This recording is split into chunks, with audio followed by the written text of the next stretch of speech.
क्या कर लो। आज हम ऐलनाबाद में बैठे हैं नरेंद्र सिंह जी पाठी के पास। हाँ जी। इन्होंने श्योम भी लिया है और भी इन्होंने अपने अजीज लोगों को जो दिया है, रैना कृष्णोवा दिया है, उनको बहुत फ़ायदा हुआ है।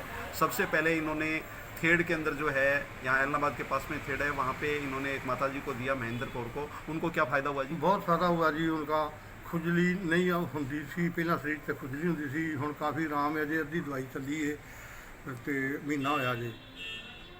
और प्रताप नगर में किनको दिया जी? हाँ जी, प्रताप नगर में सुखदेव सिंह को दी जी। उसको खांसी आती थी, वो सूटे लगाता था, अब वो भी ठीक है। अच्छा जी, आपने ऐलनाबाद में किन किन को दिया? ऐलनाबाद को टहल सिंह को दवाई दी जी, जिसकी उम्र 80 साल के लगभग है।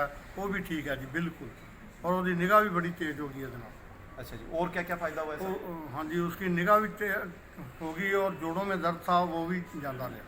अच्छा, ये दवाई कैसी है? बहुत बढ़िया है जी।